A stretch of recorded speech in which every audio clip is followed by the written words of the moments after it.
శ్రీమహాగణాధిపతయే నమః. ఓం గురుభ్యో నమః. ఓం శ్రీమాత్రే నమః.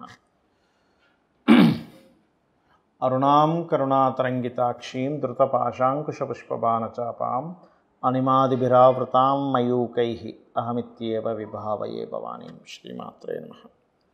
ప్రేక్షకులకి ఆ లలితాంబిక అమ్మవారి యొక్క అనుగ్రహం పరిపూర్ణంగా కలగాలని మనస్ఫూర్తి కోరుకుంటూ మనం ఈరోజు ఈ యొక్క 10వ తేదీ ఆగస్టు నుంచి 16వ తేదీ వరకు ఉన్నటువంటి గ్రహస్థితి ఏ విధంగా ఉంది. ముఖ్యంగా చంద్రుడు కుంభరాశి నుంచి మేషరాశి వరకు సంచారం జరుగుతూ ఉంటుంది ఈ వారం మొత్తము కూడా. ఇక కుంభంలో రాహువు, మీనంలో వక్రించిన శని, మరియు అదేవిధంగా మిథున రాశిలో గురువు, దాంతోపాటు వృషభాధిపతి అయినటువంటి శుక్రుడు, వృషభ తులాలకు అధిపతి అయిన శుక్రుడు మనకి గురువుతో కలిసి ఉన్నాడు. కర్కాటకంలో రవి, బుధులు, సింహంలో కేతువు, కన్యారాశిలో కుజుడున్నాడు. ఈ యొక్క గ్రహస్థితిని అనుసరించి ఈ వారం రోజుల పాటు ఎటువంటి విషయాలు మీకు కలగనున్నాయి, ఏ విషయాల పట్ల జాగ్రత్తగా ఉండాలి, ఎటువంటి పరిహార మార్గం చేసుకోవాలి అనేటువంటి విషయాలు చెప్తుంది నేనైనప్పటికీ కూడా చెప్పిస్తుంది సాక్షాత్ లలిత అమ్మవారిగా భావిస్తూ ఒక్కొక్క రాశి గురించి మనం తెలుసుకుందాం. తులాలగ్నము, తులారాశి. మీకు మీ యొక్క రాశ్యాధిపతి తృతీయ షష్టమాధిపతితో కలిసి లగ్నాష్టమాధిపతి అయిన శుక్రుడు భాగ్యంలో ఉన్నందుకు మీకు ఇది కొంతవరకు గురు బలము అని అనుకోవాలి. కొంత గురువులతో తెలియని చిన్న చిన్న డిస్టర్బెన్సెస్, తొందరపాటులో ఏదో ఇన్వెస్ట్మెంట్ చేయడం వల్ల, లేదా విదేశాలకు సడన్గా నాకేదో ఇది వచ్చిందని వెళ్ళిపోతూ ఉంటారు కొన్నిసార్లు. అయ్యో అక్కడికి ఎందుకు వెళ్ళాము, ఇప్పుడు అనవసరంగా ఇన్వెస్ట్మెంట్ చేశాము, అనవసరంగా తొందరపడి విదేశాలకు వెళ్ళిపోయాం అనేటువంటి స్ట్రెస్ మాత్రమే మనల్ని వెంటాడుతూ ఉంటుంది, గుర్తుపెట్టుకోండి. అలాగే మరొక విషయం ఏంటంటే ఇక్కడ గమనించినట్లయితే ధన విషయాల్లో మీరు మరింత బాగా గ్రోత్ రావాలి అంటే మాత్రం దుర్గా సుబ్రహ్మణ్యేశ్వర స్వామి ఆరాధన చేయండి, విష్ణు సహస్రనామం చదువుకోండి, బాగుంటుంది. కొన్ని ఇన్వెస్ట్మెంట్ చేయడం వల్ల అది కొంచెం వాదనకు కూడా దారితీస్తూ ఉంటుంది. అయితే ఈ యొక్క వారంలో ప్రధానంగా 10, 11, 12, 13 తేదీలు ఎట్టి పరిస్థితుల్లో ఫ్రెండ్స్కి కానీ, లేనట్లయితే ఏదైనా షేర్ మార్కెటింగ్ రిలేటెడ్ సంబంధించిన విషయంలో ఇన్వెస్ట్మెంట్ చేసే విషయాల్లో కానీ తొందరపాటు నిర్ణయాలు పనికిరావు. అందులో ముఖ్యంగా షేర్ మార్కెట్ 10, 11 అస్సలు పనికిరాదు.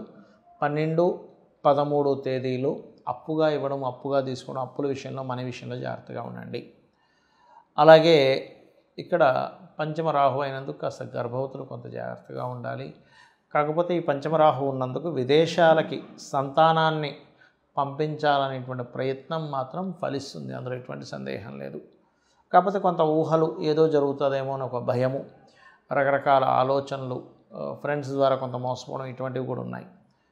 అలాగే మీ యొక్క జీవిత భాగస్వామికి విదేశాలకి వాళ్ళకి ఛాన్సెస్ కోసం ప్రయత్నం చేసేటువంటి వారికి ఖచ్చితంగా విదేశీ యోగం అయితే ఉంటుంది. గవర్నమెంట్ ఉద్యోగాల కోసం ప్రయత్నం చేసేవారు, అందులో ముఖ్యంగా ఈ వాటర్ డిపార్ట్మెంటు, లేనట్లయితే ఈ రెవెన్యూ డిపార్ట్మెంటు, ఇటువంటి వాటిల్లో చేసే ప్రయత్నం ఫలిస్తుందని చెప్పుకోవచ్చు. అదేవిధంగా కాస్త ఉద్యోగంలో కొంత ఈ బాస్తో కొన్ని డిస్టర్బెన్సెస్, డిస్ప్యూట్స్ ఉంటుంటాయి. ఇక మీరు చేయవలసినటువంటి దేవత ఆరాధన దుర్గా ఆరాధన, చండీ పారాయణం చేసుకోవడము, నవగ్రహాల్లో రాహువు, శని, కుజ గ్రహాల దగ్గర దీపారాధన చేయండి, అన్ని విధాలు బాగుంటుంది. చాలామందికి ఉన్నటువంటి సందేహం ఏమిటి అంటే వాస్తు చూపించుకోవాలంటే తెలియని ఒక భయం ఉంది.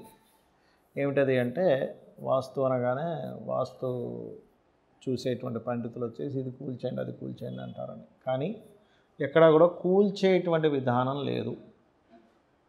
మనం నిర్మాణం చేసుకునేటప్పుడే ముఖ్యంగా అది ఎలాంటి నిర్మాణం అక్కడ చేస్తున్నాము, అది పూజ గది చేస్తున్నామా, లేకపోతే కిచెన్ చేస్తున్నామా, లేకపోతే ఏం చేస్తున్నామా అనేది తెలుసుకోవాలి. అయితే ఇక్కడ ఎప్పుడు కూడా చాలామందికి తెలియక ఆ వాస్తు సంబంధించినటువంటి విషయంలో కొన్ని తప్పిదాలు చేస్తూ ఉంటారు. ఆ ఇల్లు బాగానే ఉంటుంది కానీ వాళ్ళకి పనికి రాదు. ఇది స్టెప్ బై స్టెప్గా మనం చూసుకుంటే మొట్టమొదటిగా మీరు ఎప్పుడైనా ఒక స్వగృహం కానీ, లేనట్లయితే రెంట్ హౌస్కి వెళ్ళినా కూడా మీ పేరులో మీదే పేరు అంటే ఉదాహరణకి ఆ నుంచి అమ్మ, అక్షయ్, ఆదిత్య, అనిరుద్ధ్ ఇలా పేర్లు ఉన్నాయి, ఆ వర్గులోకి వస్తుంది. ఆ, కా, చ, ట, త, ప ఇలా ఉంటాయి. ఈ మీది ఏ వర్గుకు సంబంధించిన పేరు మీరు ఉండవలసిన దిశ ఏ దిశలో ఉండాలి అనే దాని మీద మనం వీడియోలు చేశాము, అది చూసుకోవచ్చు. పంచాంగాల్లో తప్పులు ఉన్నాయని కూడా చేశాను, వాళ్ళకి ఫోన్లు కూడా చేశాను 13-14 ఏళ్ళ క్రితమే. వాళ్ళు పట్టించుకోవట్లే, అంటే ఒకసారి ప్రింట్ చేసాక మళ్ళీ మార్చితే బాగోదనో ఏమో మరి. అయితే ఇక్కడ ముందు వర్గు చూసుకోవాలి. రెండవది, ఇంట్లో పలానా దోషం ఉందండి, సొంత ఇల్లే కానీ దాన్ని ఇప్పుడు కూల్చమంటారేమో అని అనుకునేటువంటి భయం లేదు మీకు.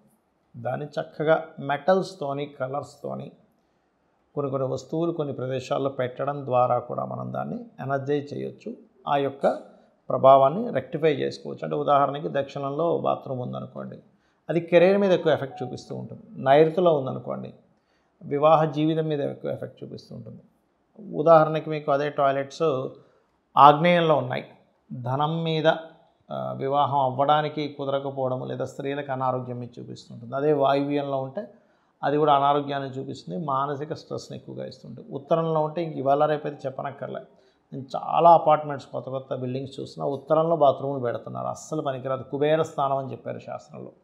కాబట్టి నార్త్ సైడ్ ఎప్పుడైతే టాయిలెట్స్ పెట్టారో మనం ధనాన్ని ఇచ్చేటువంటి కుబేరుడి దగ్గరికి వెళ్ళి, అంటే ఆ ప్రదేశంలో ఉంటూ అక్కడ మనం ఏం చేస్తున్నాము, మలమూత్ర విసర్జనలు చేస్తున్నాం. అంటే అది ఎంత తప్పు. కాబట్టి వాస్తు అంటే కేవలం ఏదో 4 గోడలు కట్టేసుకున్నామన్నట్టు కాకుండా వాస్తు పురుషుడు అనేటువంటిది ఉంటుంది. ఆ వాస్తు పురుషుడు తగ్గట్టుగానే మనకి దేవతా స్వరూపాలు, ఆ దేవతలు ఎలా ఉన్నారు ఏంటి, ఒక్కొక్క దానికి పద విభజన, పద నిర్మాణం అనేటువంటిది ఉంటుంది. దాన్ని బట్టి ఇంకొంతమంది ఆయం కట్టి కూడా, సొంత గృహం అయితే ఆయం కట్టి కూడా చేసుకుంటారు. ఆయం కట్టలేదు, అపార్ట్మెంట్ ఏదో, దానికి లోపల మనకు 16 డివిజన్స్లో ఎక్కడ ఏ దేవతా స్వరూపం ఉంది, ఎక్కడ ఎటువంటి జాగ్రత్తలు తీసుకోవాలి, ఎక్కడ ఎటువంటి యాక్టివిటీస్ చేస్తున్నాము, ఏ వర్ణము, ఏ వాల్కి ఏ వర్ణం ఉంటే మంచిది, తను ఎనర్జైజ్ చేయాలంటే ఎలాగా అనేటువంటిది కలర్ టెక్నిక్తోని, లేకపోతే మెటల్ టెక్నిక్తోని, మిర్రర్ టెక్నిక్తోని దాన్ని సెట్ చేసుకోవచ్చు. ఇంట్లో చేసే యాక్టివిటీస్లో కూడా కొన్ని మార్పులు చేసుకోవాలి.